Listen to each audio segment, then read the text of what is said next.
Pues muy buenas tardes. Bienvenidos a un episodio más de Reinventándonos Podcast, un podcast donde invitamos a personas que se están enfrentando a un cambio organizacional o bien nos están dando herramientas para reinventarnos hoy para el futuro. El día de hoy nos acompaña el consultor en cambio organizacional, fundador de Liberationist, Gustavo Razzetti. Bienvenido, Gustavo. Hola Luis, ¿cómo estás? Mucho gusto.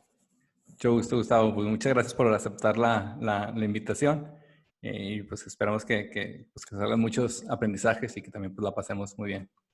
Esperemos. Ya verás que sí, sí. Bueno, pues como es una tradición en este podcast, nos gusta hacer una ronda de check-in, que es algo que recomendamos, una forma muy sutil y fácil de incluir esta ronda para estar presentes, inspiradas principalmente en el sistema de Holacracy, en donde pues lo importante es ver y nos podamos brindar toda nuestra persona en nuestras organizaciones y esa es una forma de estar presentes en ella. Entonces, la pregunta del check-in de hoy es, ¿qué es lo que más te ha causado alegría en esta contingencia, Gustavo? Ok. Es una pregunta capciosa, porque no, por un lado, poniendo contexto, ¿no? Estamos en un momento donde la vida, la salud, la economía, un montón de cosas están siendo eh, disrupted, ¿no? Están siendo atacadas por un factor que no podemos controlar, entonces, a pesar de eso, podemos ser alegres, ¿no? No es sin contemplar eso.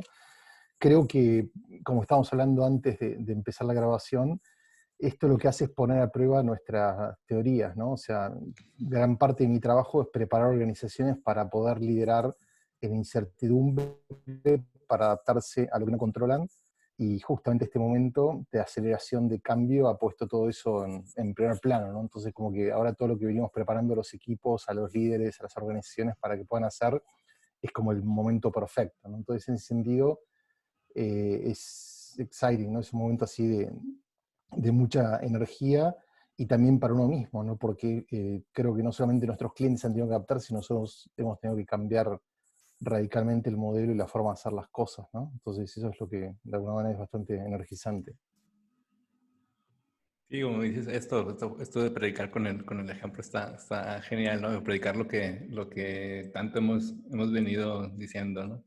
Pues a mí en lo personal creo que a valorar, pues de cuestiones muy sencillas de la familia, de tener más tiempo.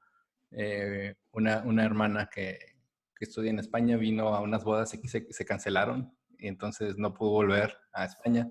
Y el hecho de que una hermana que casi no vea y que pueda estar aquí en México también, eso me hace valorar esos pequeños momentos y también el hecho de que uno pueda tener esta oportunidad de profundizar y preguntarse por lo que venía haciendo y por lo que puede ir haciendo mejor. Creo que el simple ese ejercicio es bastante ilusionante y también creo que en cierta medida sanador, ¿no? Eh, pues bueno, yo entrando en materia, eh, pues me gusta mucho la forma en que afrontas el cambio y entenderlo así tal cual, ¿no? De hecho, está la creadora del concepto del síndrome de la rana, ¿no? La rana hervida, dice que la naturaleza humana es como agua, no como una piedra, no es estático, ¿no? Sino que es algo normal, natural, y surge siempre la pregunta, ¿y por qué crees tú que le tenemos miedo al cambio? Eh,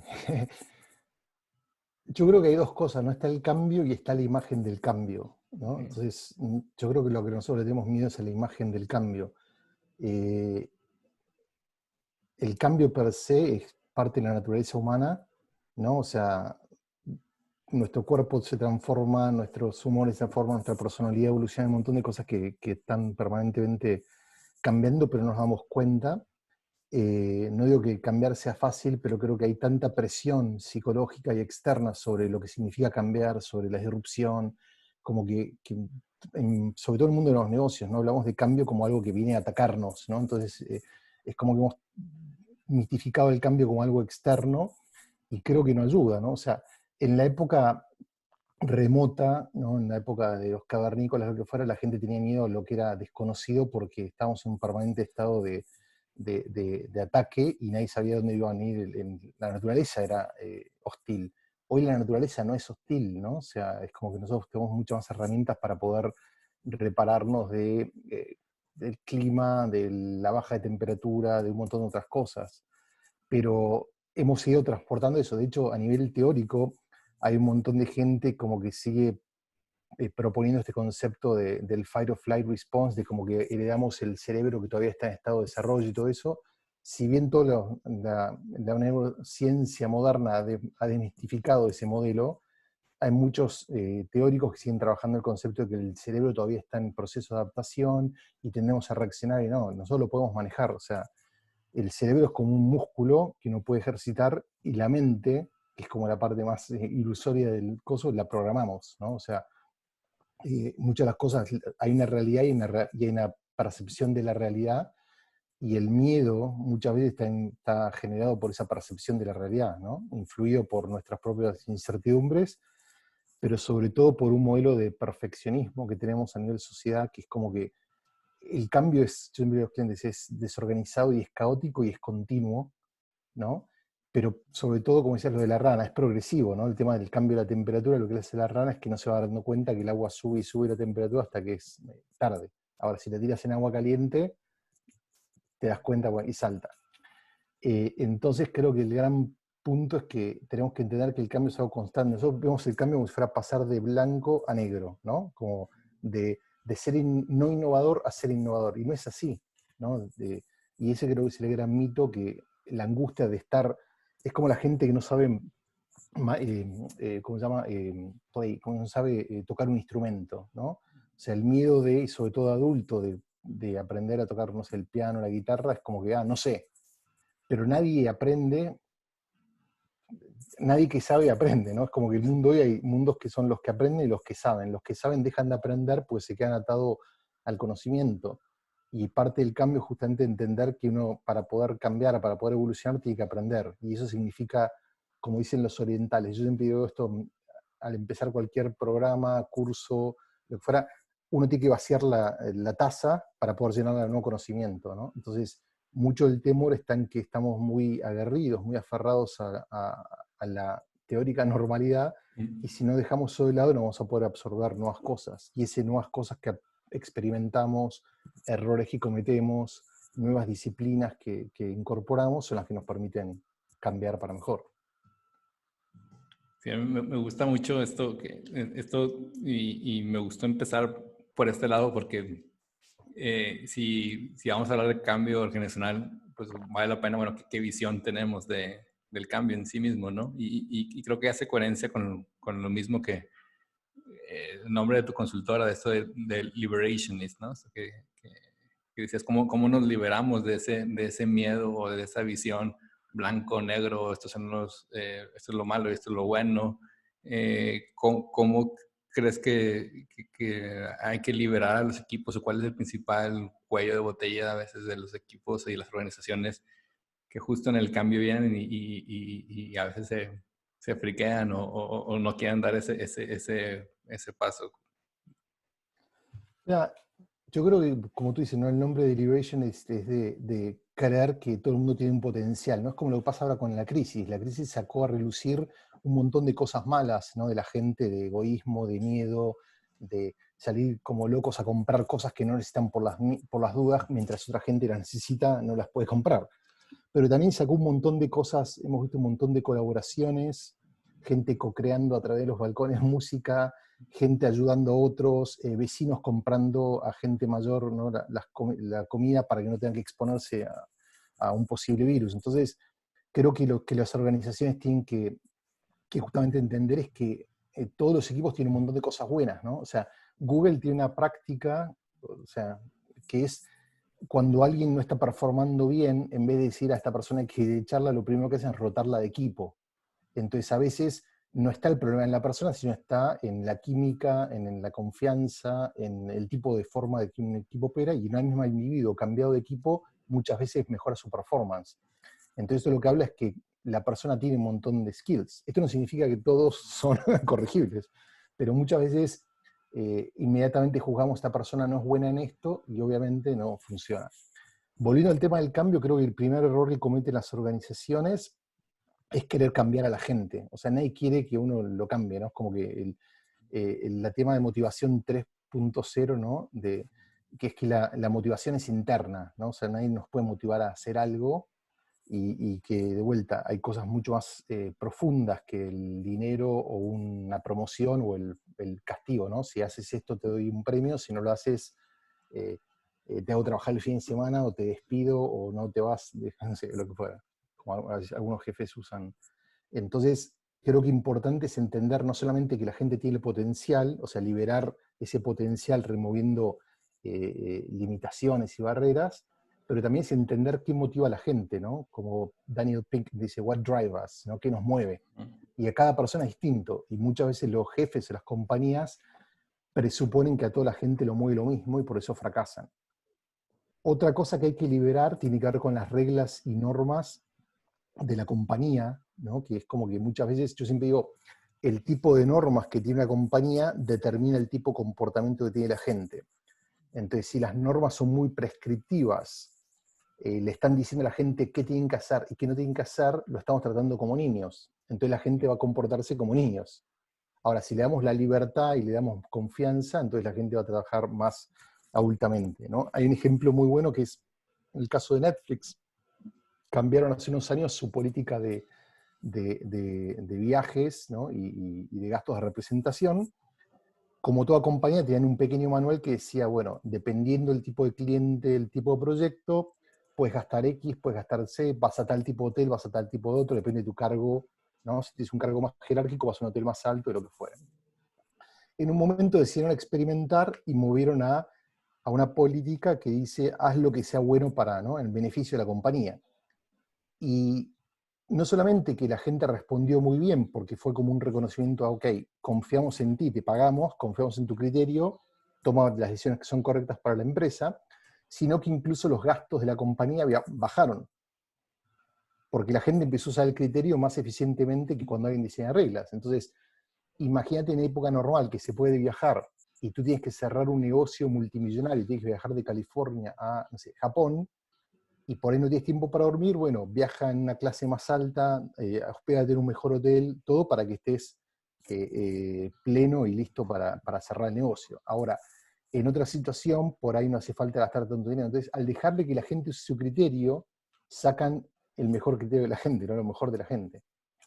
Incluso la compañía. Entonces, cuando doy estos ejemplos hay miles, ¿no? Pero muchos CEOs les da pánico, pues dicen, si yo doy esta libertad, mi gente va a abusar. Y la realidad, volviendo al tema de confiar en la gente, es que la estadística muestra que los que abusan son entre 2 y 3% de la gente. Entonces, ¿para qué vamos a hacer reglas para castigar al 97%? No, no, tengamos una conversación con los que abusan y corrijámoslas, o a esos sí saquémoslos, pero demos libertad y confianza y tratemos como adulto al resto. Sí, me gusta mucho esta que dicen, ¿no? Tanto la motivación interna a nivel personal, comprender esto de la naturaleza humana y luego apoyarla con las normas de la organización misma, ¿no? Eh, Me llama la atención bueno, tú escribes mucho y te sigo y me llega ahí tú también tus correos. Que sacas una nueva, pues digamos como un nuevo artículo y no sé si también estás creando como algún manual o algo de cómo, cómo prepararse a la nueva normalidad, ¿no? Eh, y ahí mencionas a esta persona, el psiquiatra Donald Winnicott, ¿no? De esta parte de holding environment, que nuevamente conectando con esto que decías, ¿no? Dice, bueno, lo compara como este lugar en que las madres o los padres de familia crean este ambiente para que el niño aprenda, que esté a gusto, que pueden hacer las organizaciones también para crear este ambiente en el que también nos sientan como lo que decías ahorita de el cambio como algo que da miedo, ¿no? Como que te estoy metiendo presión para que cambies a fuerza y como dicen, ¿no? ¿Cómo podemos invertir esa visión en las organizaciones? No, muy buen punto. O sea, Por un lado, sí, publiqué una serie de artículos y más que un manual, acabo de lanzar un webinar que voy a dar en profundidad en un par de semanas sobre el tema, ¿no? De cómo preparar, no es de cómo es el new normal, pues nadie sabe, pero sí cómo podemos preparar las organizaciones para ese new normal, ¿no? Y como vos decís, hay una de las cosas que menciono es hay que repensar el tipo de liderazgo. Y esto sale inspirado por un artículo que escribió Giampiero Petriglieri en Harvard Business Review, que él habla de que hicieron todo un estudio de cómo el modelo del liderazgo visionario, que es el que más nos gusta en las organizaciones, en general no funciona y mucho menos funciona en un momento de crisis. Y él, de vuelta, antes de entrar en el concepto de Winnicott, Petriglieri, una cosa interesante que habla es que muchas veces los líderes visionarios nos inspiran, juegan con nuestra imaginación, nos llenan de excitement, pero en muchos lados nos terminan llevando a un lugar que no es el mejor ni para nosotros ni para la organización, ¿no? Entonces habla de ejemplos de que, por ejemplo, a veces terminamos sacrificando nuestras vidas por nuestros países, o sacrificando, ¿no? Nos metemos en guerras que no llevan a nada, o terminamos estresados o cansados porque damos todo por la compañía, porque tenemos un líder que nos está todo el día mostrando que vamos a cambiar el mundo y muchas veces no pasa, ¿no? Eh, entonces, él lo que habla es que necesitamos un liderazgo que se encargue más de este holding, que es más de soportar, y tiene que ver un poco con la teoría de Winnicott, tiene que ver un poco con el concepto de psychological safety, que es cómo promover un espacio donde podamos sacar lo mejor de la gente, ¿no? Tú hablabas del miedo al cambio. El miedo al cambio existe, yo no digo que no, y no lo vamos a remover. Lo que enseñamos a la gente es a enfrentar ese miedo y a poder correr riesgos a pesar del miedo. Y que el miedo sea a, uy, ¿qué pasa si me equivoco? Y no a, ¿qué me van a hacer si me equivoco? Que son dos cosas distintas, ¿no? Entonces, Winnicott es un psicoanalista, bueno, no sé si aún vive, inglés, que trabajó mucho con niños, y él lo que ponía es como que los padres tienen que generar este holding environment para que buscar este equilibrio entre que los chicos se sientan confortables, o sea, cómodos, pero también curiosos. Que lo mismo pasa con psychological safety, ¿no? Cuando hablamos de seguridad psicológica, mucha gente dice, si la gente está segura, entonces no va a innovar. No, al contrario, es segura de poder expresarse, segura es, la curiosidad es preguntar cosas, es challengear a nuestros jefes, challengear lo que es el status quo de la organización. Entonces, es crear ese espacio, ¿no? Entonces, un líder que practica holding, en general lo que hace es baja el estrés innecesario. No es que protege a la gente, no es un tema, uy, no va a pasar nada, no. Es assurance de, ok, hay un problema, esto es lo que está pasando, trata de dar claridad a la gente, de entender cuáles son las consecuencias y enfocarse a la acción. Entonces, en este artículo que te comentaba, el esposo de Petriglieri, la mujer, perdón, de Petriglieri, hizo todo un estudio cuando fue el derrame de petróleo en el Golfo de México, que le ocurrió a British Petroleum, BP, y entonces identificaron como dos grupos de gente, y es muy interesante porque en definitiva a los CEOs de las compañías les importa el outcome. Bueno, vamos a hablar de outcome y no de qué funciona, ¿no?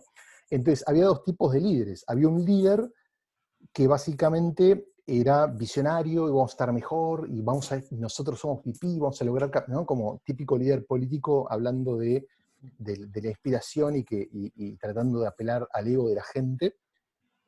La realidad es que ese grupo terminó saliendo después de las interacciones con sus jefes sin creer en la organización, sin creer en sus jefes y pensando esto es un desastre, no lo vamos a arreglar, la cagamos, como dices, y aún más peor.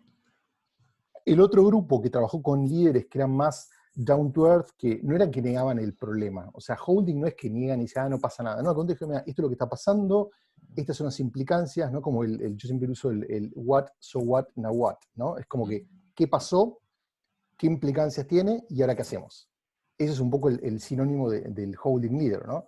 Y en ese caso, el equipo salió mucho mejor porque sentían esta reassurance por parte de los jefes y que eran más informativos, pero también que los movieron a la acción. Entonces, no solamente que el segundo grupo era más eh, optimista, si quieres, pero sobre todo que contribuyó mucho más a dar vuelta, a hacer algo al incidente. El primero estaba inspirado, hablemos, somos VP, vamos a dar vuelta, ¿no? Y de la inspiración a la depresión. Después dijeron, bueno, ¿y ahora qué hacemos? No tienen herramientas, había una contradicción entre los líderes que idealizan la realidad porque no quieren hablar de los problemas, y entonces, bueno, un equipo salió frustrado, sin actuar, y frustrado tanto con la compañía como con su liderazgo, y el otro no salió inspirado, salió con acción concreta, información, con holding, ¿no? Un equipo, un líder que lo estaba soportando. Sí, eso, de hecho, ya como que también me trae esa colación. A veces hablamos o tenemos incluso en nuestra cabeza como incluso el hablar bien, digo que es bueno también, pero confundimos también la motivación, como el hecho de que como que me calienta en la oreja al hecho de que, bueno, yo te doy herramientas para que te muevas, ¿no? Y la motivación viene más como que este movimiento que me permites, ¿no? Eh, Porque hoy creo que también abunda mucho como que esta literatura, ¿no? De hablar bien y luego, como dices, luego se cae todo, ¿no? Y creo que en este sentido también me gusta mucho tu Culture Inside Canvas porque considero que yo que te lleva también a la acción, ¿no? O sea, y traes estos elementos que conforman la cultura y que a veces pasan de alto, ¿no? O no nos vemos o no nos aterrizamos, como la seguridad psicológica que mencionas ahora, la forma de hacer rituales, los comportamientos, que es lo cuáles los comportamientos que premiamos aquí o cuáles son los comportamientos que no nos gustan dentro de la organización. En qué medida crees que este modelo también te permite democratizar, digamos, la cultura, codiseñar la cultura, que también es otro tema que creo que viene de este Cultural Design Canvas, y que tampoco se haga como una especie, como decías tú ahorita, como una especie de top-down solamente y ahí les va, sino que se apropien, ¿no? De los colaboradores de la cultura. ¿Cómo ayuda este modelo que propones de Cultural Design Campus? Voy a compartir un segundo la imagen, si le Uh-huh. parece, para que lo puedan ver la audiencia, para que ellos no estén familiarizados. Uh-huh. Okay. Bueno, sin entrar demasiado en el modelo, lo que es importante es que esto es un framework que permite analizar, digamos, la cultura, y tiene 10 elementos, pero también permite volcar todos los elementos de la cultura de la compañía en una sola página, ¿no? Uh-huh. Entonces facilita la comprensión, facilita el alignment, ¿no? El generar alineamiento, pero también, como tú decías, facilita la discusión y podemos integrar gente. Entonces, la herramienta per se y cómo nosotros la introducimos, la presentamos y cómo la coachamos cuando hacemos consultoría también, es, como tú dijiste, para co-crear. O sea, si bien la responsabilidad de la cultura de una compañía es del CEO, eso no significa que es el CEO quien tiene que definir cómo es la cultura, porque la cultura, piensa en México o acá en Chicago, en cualquier lugar del mundo, la cultura la crea la gente, ¿no? La cultura popular es la cultura de un país. No hay un presidente no dice la cultura va a ser así, la puede imponer, pero yo siempre digo que los comportamientos humanos, en definitiva, es la mejor forma de definir qué es cultura, es lo que la gente hace, ¿no? ¿Qué es lo que la gente hace en la compañía? Y puede ser desde cómo, decías tú, cómo celebran, puede ser desde cómo toman decisiones, o pueden ser de cuando hay un problema, si la gente salta junta y lo trata de solucionar, o se empiezan a echar. Cuando algo va mal, se echan la responsabilidad entre unos a otros. Bueno, son comportamientos, ¿no? Celebramos las victorias o somos tan perfeccionistas que nada vale la pena ser celebrado. Bueno, entonces, todo el comportamiento de la gente, colectivos e individuales, arma la cultura. Entonces, la parte del centro es lo que nosotros llamamos como el core, donde está el propósito de los valores que definen, bueno, hacia dónde queremos llevar la compañía, la cultura en el largo plazo. Como verás, acá tenemos una versión que hicimos en español, que estamos traduciendo a varios idiomas, el primero es el español. ¿Cuáles son las prioridades estratégicas, ¿no? Si yo tengo que elegir entre una cosa y otra, ¿qué elijo? ¿No? Por ejemplo, Patagonia elige, el purpose de Patagonia es cuidar, proteger o defender al planeta, pero sobre cualquier otra cosa. Entonces, esa es prioridad número uno.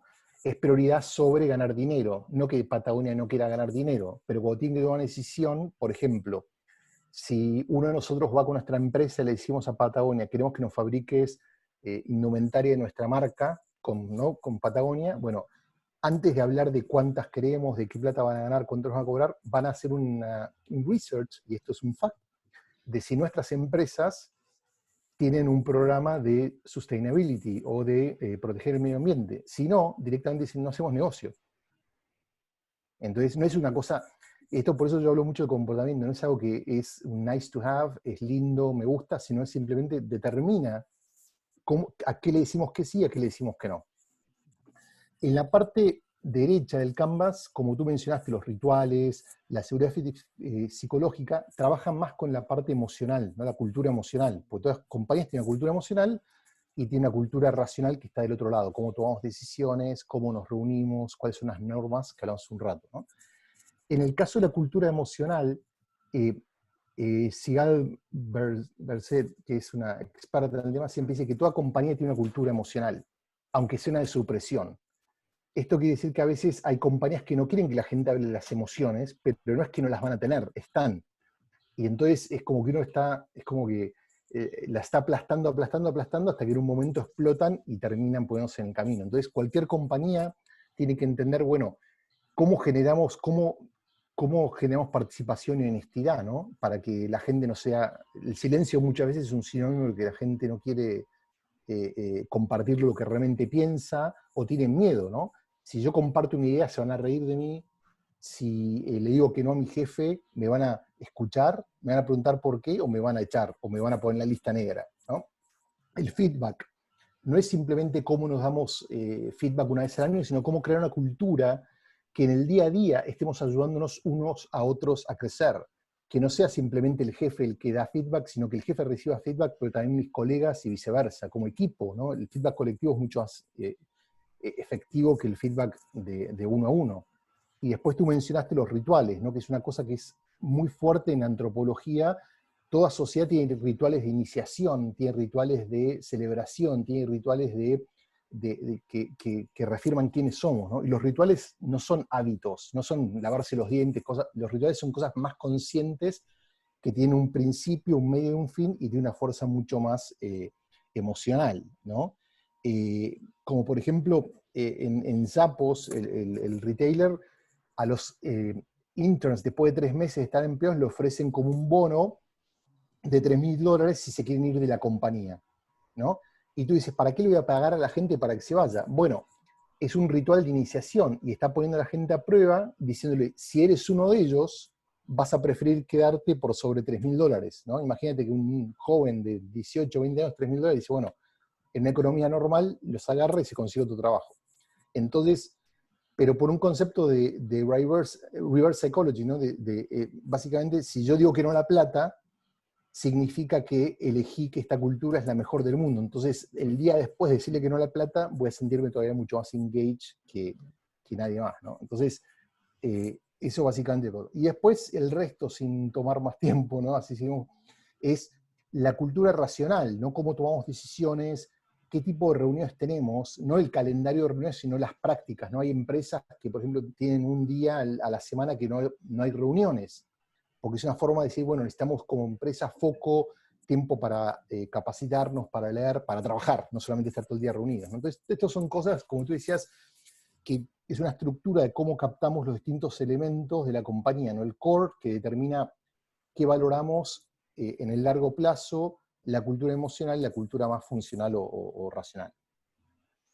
Sí, y creo que una de las ventajas es que esto es, pues también tiene una visión sistémica, ¿no? De la organización. A veces podemos llegar y después de, como le llaman esto, la luna de miel del onboarding, llegas sí. Y después dices, bueno, ¿cómo se trabaja aquí? ¿Qué hago? ¿Qué es importante? ¿Qué no puedo hacer? ¿Qué sí puedo hacer?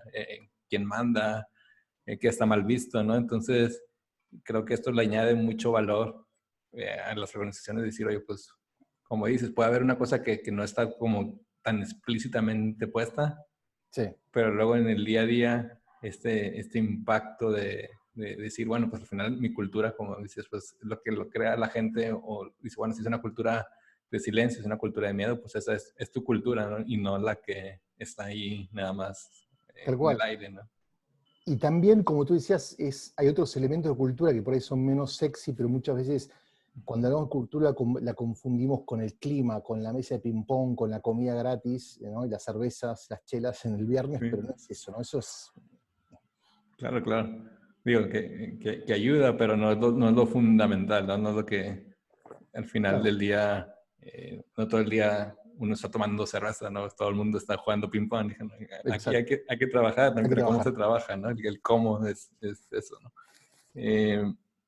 No, pues está súper interesante y gracias por mostrarlo. Yo creo que también le va a hacer mucho bien a la gente que lo vea, ¿no? También hay otro, una vez que entré a un webinar tuyo que también haces webinars seguidos, ¿no? Sobre todo para, ¿sí? Entonces, había un ejercicio que se llamaba Regain Your Power Canvas, ¿no? Me gustaba Sí. mucho esta forma de cómo voltearle a ver las cosas que dependen de nosotros, ¿no? O sea, creo que ahorita viene muy bien cómo podemos hacer un reframing de lo que estamos viviendo ahora, ¿no? Me imagino que tanto a nivel personal como organizaciones estamos muy tensos por todas las cuestiones externas que hay, pero ¿cómo hacemos este reframe? Te lo voy a compartir y lo movemos rápidamente. Como decías, es dinámico, porque lo interesante de esto es cómo nos sentimos en relación a lo que está pasando. Y como te decía al principio, ¿no? Nosotros preparamos a las organizaciones para lidiar con la incertidumbre. Entonces, todas estas herramientas las venimos usando hace años, ahora están en un test masivo con una disrupción tan grande, ¿no? Pero básicamente, y esto inspirado por mi interés y pasión por el budismo, es que nosotros como seres humanos, a nivel individual y a nivel colectivo, tendemos a enfocarnos en las cosas que no podemos controlar. Y gran parte de las veces queremos cambiar todo, ¿no? O sea, yo vivo hace años en Chicago y aún resisto a veces, ¿no? El frío que no termina nunca, pero que yo me queje, que me levante de mal humor, no va a cambiar la temperatura, ¿no? Entonces, en un momento uno tiene que realizar qué está en nuestro control y qué no. Entonces, este ejercicio, ¿no? Que con esta figura del judo, ¿no? Este somos nosotros, el que está hacia abajo, a punto de caer, y esta es la realidad. Lo que hacemos primero es identificar todos esos elementos que nos están haciendo sentir que estamos limitados, ¿no? Que nos están quitando el poder y por qué. Y hay mucho research, pero este número es tomarlo como más una tendencia que una realidad, puede ser 95, ¿no? Pero 85% de las cosas están fuera de nuestro control y entonces nos hacen sentir debilitados. Entonces, cuando la gente trabaja en este ejercicio, completa esta parte y después, imagínate, sobre todo cuando hacemos en vivo, que son un canvas gigante, que la gente lo flipea, ¿no? Entonces tú que estabas abajo pasas a estar al lado y ahora te enfocas en el 15% que nos hace sentir poderoso. Son aquellas cosas que nosotros podemos controlar donde tenemos la autonomía para actuar y nos empezamos a enfocar en qué podemos cambiar. Entonces, imagínate una organización en situación regular, ¿no? Tu jefe no te quiere dar presupuesto. Y eso normalmente la gente dice, como no nos dan budget, inmediatamente nos paralizamos. Entonces nuestra energía está canalizada en quejarnos de nuestro jefe, esta compañía no entiende nuestro valor, entonces vamos en un círculo vicioso, cayendo más y más. Cuando empezamos a ver qué es lo que podemos hacer, es, mirá, podemos buscar budget en otro equipo, podemos transferir plata de un proyecto a otro, cambiar prioridades, podemos hacer un crowdsourcing dentro de la compañía o afuera y buscar plata, podemos buscar una solución a implementar un proyecto a escala más baja o sin budget. O sea, empezamos a poner nuestra creatividad en favor del proyecto y no en favor del problema o de la queja. Y por eso esto realmente es muy simple, pero funciona, y sobre todo cuando lo hacen juntos, que hacen primero, como veíamos antes, ¿no? Empiezas con qué te hace sentir mal, y después, pum, lo giramos, y pasas a tomar control. Entonces, ok, el resto lo entiendo, es un problema, no me gusta, pero no lo voy a poder cambiar. ¿En dónde pongo mi energía? Sí, está genial porque, como dices, bueno, vamos a ver lo que sí podemos controlar y a partir de ahí, pues le damos para adelante, ¿no? O sea, creo que también en esta parte de, creo que como estamos viviendo hoy en esta tensión, dice, bueno, ¿qué es lo que sí puedo hacer? Ya sé que no puedo controlar ni la contingencia, ni cuándo vamos a tener que volver, ni nada de estas cosas, incluso la tensión del todo de mi colaborador, de mi compañero, ¿no? Entonces, creo que ayuda mucho y me gusta la ilustración tal cual y también cómo gira en ella misma, ¿no? Y una de las cosas que también se ha puesto, no diría de moda, pero tiene mucho tiempo, pero la han traído otra vez, es todo lo del Pollack Game, ¿no? El Pollack Game de decir este cuadrante, si sentimos esta optimismo y responsabilidad, ¿no? Yo creo que dentro de este cuadrante caerías tú en Powerful, ¿no? O sea, ¿en dónde te consideras tú y cómo, qué crees que tan malo sea que haya personas que estén passive o powerless? Sí. ¿Cómo podemos llevarlos allá o no contamos con ellos o qué hacer con todo esto? Buenísimo. No sé si está poniendo de moda o no, para ser honesto, me lo refrescaste tú. El otro día tú lo escribiste, lo mencionaste en un artículo y me volvió, uy, nos acordó, que son esas herramientas que uno en algún momento usó cuando estábamos más en área de innovación, trabajando, y de repente hoy se vuelven como muy importantes, ¿no? Porque yo estoy definitivamente en la parte powerful, no porque me crea powerful, pero creo que soy una persona optimista.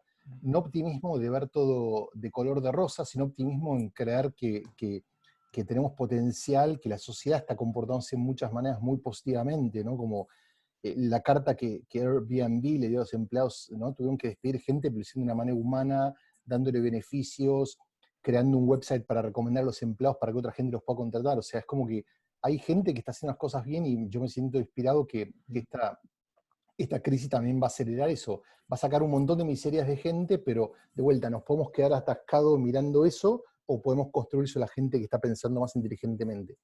Siempre me sentí agente de cambio en menor o mayor escala en lo que puedo controlar y es lo que predico, ¿no? Entonces, a mí me llamó la atención que muchos colegas, ¿no? Y lo digo desde un lado de empatía, no de crítica, yo fui, o sea, sufrí como todos el golpe y tuve un fin de semana que sentí, wow, tenía armado todo un roadshow, iba a estar dando masterclasses de culture design en Europa, en Canadá, en todos Estados Unidos, y tuve que cancelar todo con gente y dije, bueno, se acabó mi mundo. Y sin embargo, dije, bueno, ok, ¿no? ¿Qué es lo que tú le enseñas a las empresas? Bueno, aplícalo a tu propio negocio.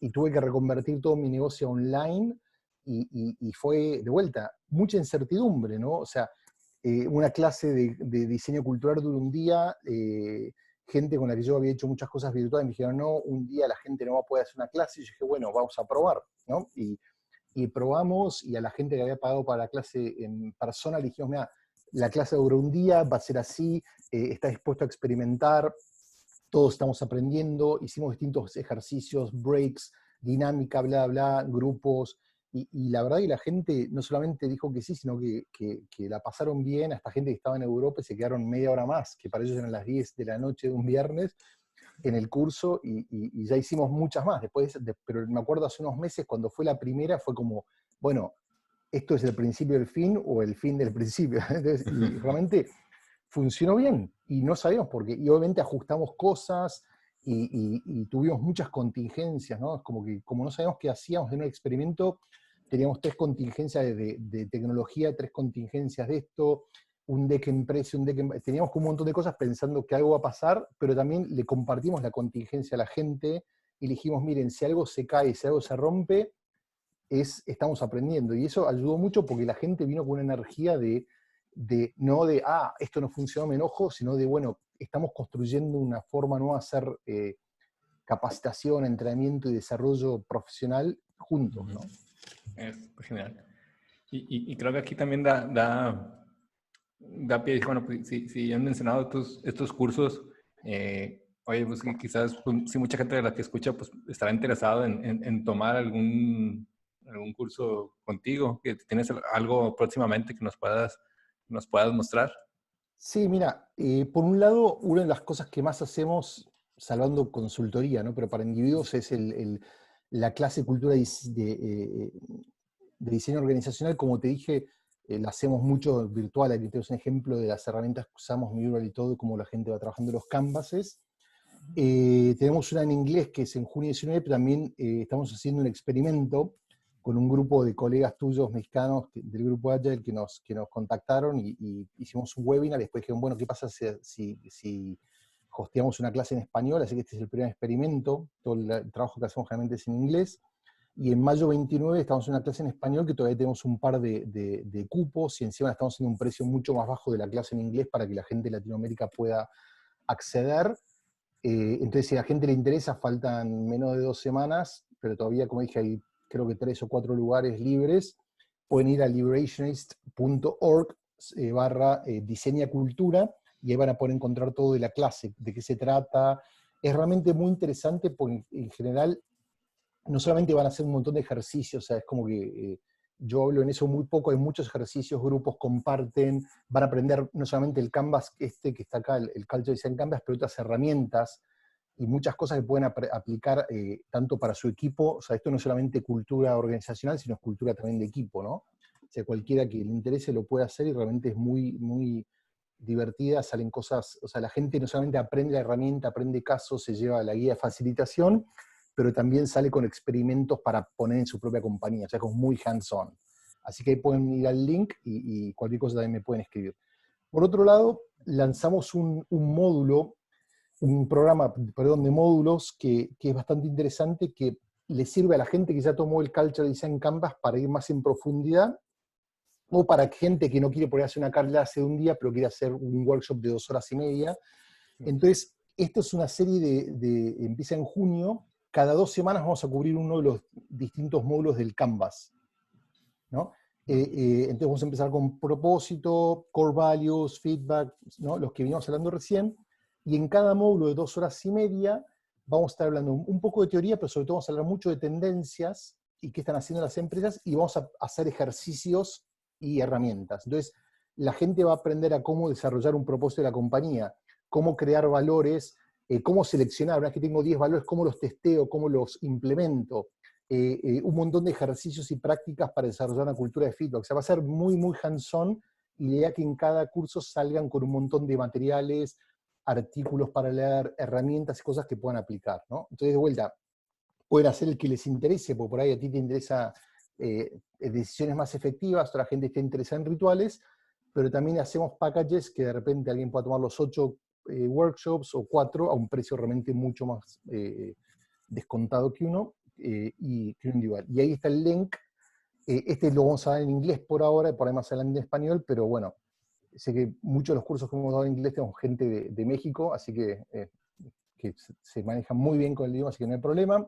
Inglés tampoco es mi idioma primario, así que no, y entonces si van a liberationist.org/fearlessculture, ahí van a poder ir directamente al website, que está explicado todo, las fechas, los programas, contenido y todo el cosa, y bueno, y cualquier cosa, acá está mi información, si tienen alguna pregunta, está mi email, el link a las masterclasses, y por último, como tú dijiste, todos los eventos que estamos haciendo, no solamente pagos, sino webinars, que estamos haciendo 3 webinars por mes, ¿no?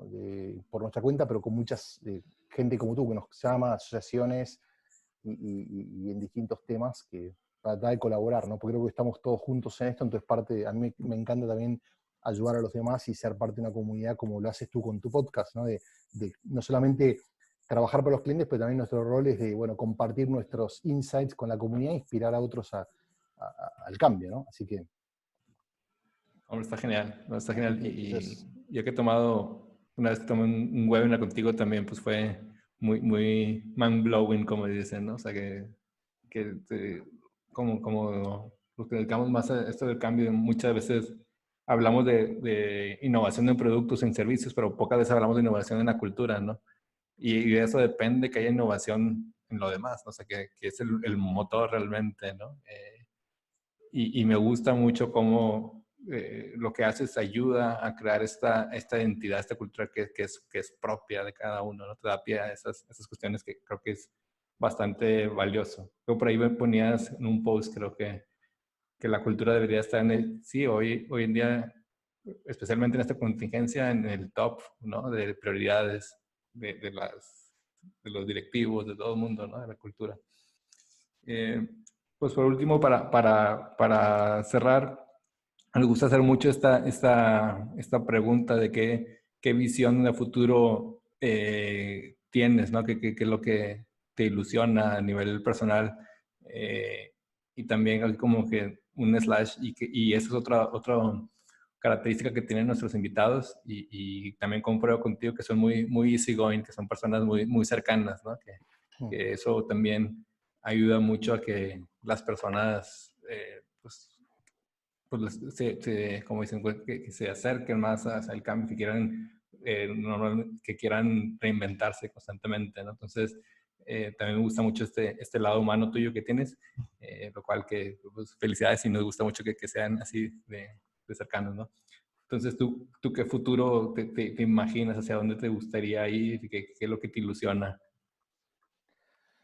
A mí es muy bueno, ¿no? Hablábamos recién del liderazgo visionario. A mí me ilusiona el viaje más que el sueño, Okay. ¿no? Entonces, uno obviamente sueña, me gustaría tal cosa, pero yo soy más de levantarme a la mañana y tú me preguntaste de este tema de New Normal. Y hoy me levanté a la mañana y dije, uy, escribí unos artículos, recibí feedback interesante.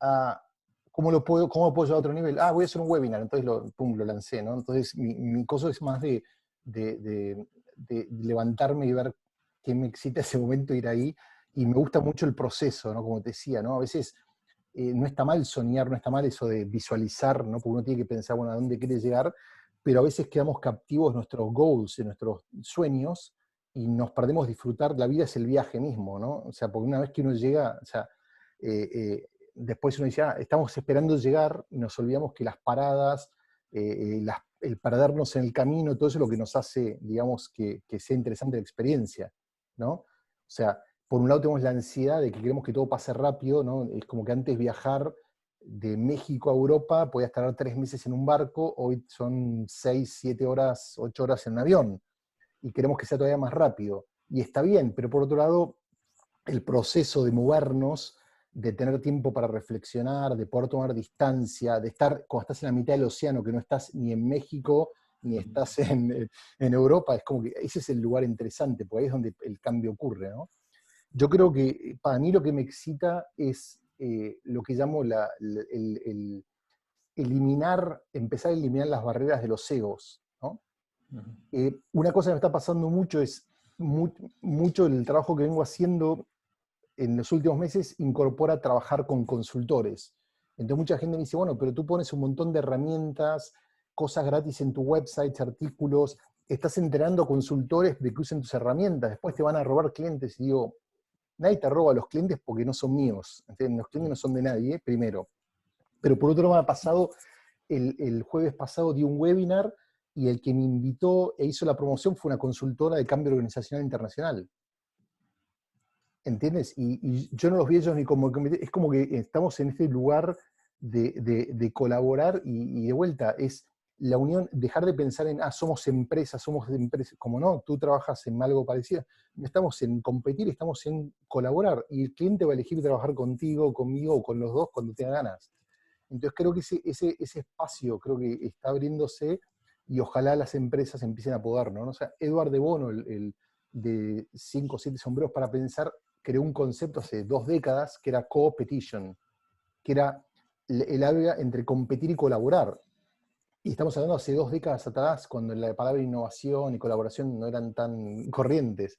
Y de vuelta, yo creo que era un visionario y decía eso, ¿no? Las empresas tienen que dejar de pensar a otras personas en su industria como competidores y decir, si estamos resolviendo un mismo problema, sirviendo un mismo mercado, ¿en qué áreas podemos colaborar? Tú eres mejor en distribución, yo soy bueno en producción. Bueno, a ver, no tenemos que tratar de estirarnos a todo, ¿no? Entonces creo que ese para mí es la beta, y lo que me mantiene excited, ¿no? En este momento es eso, cómo remover la barrera de los egos, y en vez de competir entre unos y otros, es decir, bueno, ¿en qué momento nos podemos sumar? Entender cuáles son nuestras limitaciones y dónde otros nos van a ayudar. Y eso está genial. Ahora sí que la era de la colaboración, y al final, también como decía el mismo Newton ya hace unos ayeres, ¿no? Que estamos en hombros de gigantes, ¿no? Ha habido un montón de gente que ha pasado antes de nosotros y que nos han dejado. El mismo, pues, Clayton Christensen, que va a descanse, el mismo David Kelly, ¿no? Todos Sí. los que, de hecho, hace un poco estuve hablando con la gente de Ready de Nueva York. Ujú. Y entonces le dije, mira, pues una de las personas que me entrevistó me dijo, oye, pues Gustavo Racetti tiene una cuestión muy padre que se llama el Culture Design Campus, ¿no? Porque ellos tienen como una especie de OE System, Sí. ¿no? Y entonces dije, mira, pues verlo, ¿no? O sea, vale la pena, ¿no? Como que abrir ese panorama también, y como dice, al final todo suma. Al final creo que este es un paradigma que se puede romper justo en esta contingencia, ¿no? Y cuando estamos más cerca de lo que pensábamos, ¿no? Entonces, pues qué bueno, qué gusto escucharte.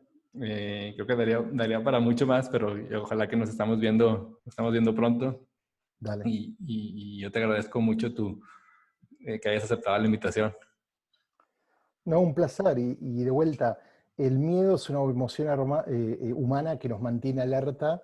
Podemos escapar de él o lo podemos usar o sea, en vez de correr, lo podemos usar como energía.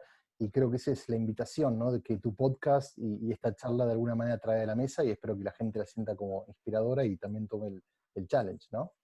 Exacto. Va a ser años muy bonitos, vas a ver. Pues muchísimas gracias, creo que es un buen momento para despedir.